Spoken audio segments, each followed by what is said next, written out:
ఒక్కోసారి మనం పార్కులకు వెళ్ళినప్పుడు గడ్డి మీద కూర్చుంటా ఉంటాం. ఒక్కోసారి మనం ఇలాంటి వరి చేలల దగ్గర ఇలాంటి గడ్డి మీద మనం నడుస్తూ ఉంటాం, లేదా ఈ పొలాల్లో మనం పని చేసుకుంటూ ఉంటాం. అప్పుడు మనకు సడన్గా ఏదో చిన్న పురుగు కుట్టి చురుక్కుమని అనిపిస్తుంది. మనం ఏమనుకుంటాం, సాధారణంగా అదేదో చిన్న పురుగు కుట్టిందిలే లేదా చీమ కుట్టిందిలే అనుకుంటాం. దాన్ని నెగ్లెక్ట్ చేస్తాం. 2 రోజుల తర్వాత మనకు ఆ కుట్టిన చోట ఒక ఎర్రగా మచ్చ ఏర్పడి పుండు ఏర్పడుతుంది. అదేదిలే గీకటం వలన వచ్చిందిలే అనుకుంటాం. ఆ తర్వాత జ్వరం వస్తుంది. ఆ తర్వాత అది ప్రాణాంతకం అవుతుంది. ఇదంతా నేను ఎందుకు చెప్తున్నానంటే ఈ పాటకి మీకు అర్థమే ఉంటుంది. ఇప్పుడు కొత్తగా మనకు స్క్రబ్ టైఫస్ అనేటువంటి ఒక వ్యాధి వస్తుంది. ఈ వ్యాధి గురించే నేను చెప్తున్నాను. ఇది నెగ్లెక్ట్ చేస్తే చాలా ప్రాణాంతకం అవుతుంది. సో స్క్రబ్ టైఫస్ అనేది ఒక బ్యాక్టీరియల్ ఇన్ఫెక్షన్.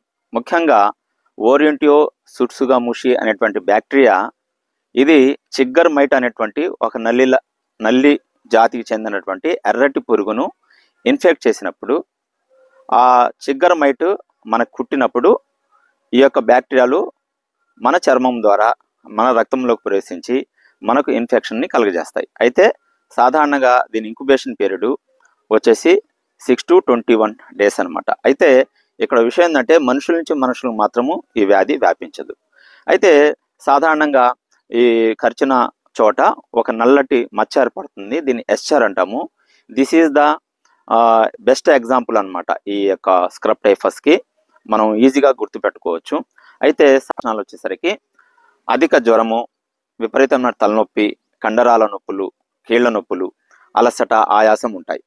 ఈ ఈ ఈ వ్యాధి లక్షణాలను మనం గుర్తించకుండా దీన్ని నెగ్లెక్ట్ చేస్తే అడ్వాన్స్డ్ స్టేట్లో మనకు మెదడు వాపుకు సంబంధించినటువంటి అంటే మెనింజైటిస్, మెదడు పొరల యొక్క వాపు, అలాగే నిమోనైటిస్ అంటే ఊపిరితిత్తుల చుట్టూ ఉన్నటువంటి పొరల వాపు, అలాగే హెపటోస్పినోమెగాలే, అలాగే కిడ్నీ ఇన్ఫెక్షన్స్, ఇలాంటి మల్టిపుల్ ఆర్గాన్ డ్యామేజ్ ఇవన్నీ కూడా జరుగుతాయి.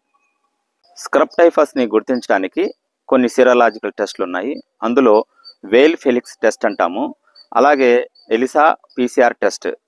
వేల్ ఫెలిక్స్ టెస్ట్ ఏమో యాంటీబాడీస్ని గుర్తిస్తే, ఎలిసా అండ్ పీసీఆర్ టెస్ట్ ఆ యొక్క బ్యాక్టీరియా యొక్క డిఎన్ఏను గుర్తిస్తాయి. అలాగే మనకు మెడిసిన్స్ అయితే చాలా ఉన్నాయి. అందులో ముఖ్యంగా యాంటీబయాటిక్స్, డాక్సిసైక్లిన్, ఎజిత్రోమైసిన్ బాగా పనిచేస్తాయి.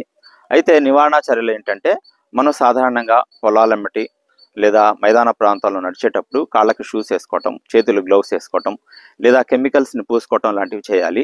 అలాగే మన ఇళ్లలో కూడా నల్లు లాంటివి లేకుండా చూసుకోవాలి. అంటే ఇంటి శుభ్రత, శానిటేషన్ చేసుకోవాలి. ఇలా చేసుకుంటే కనుక మనం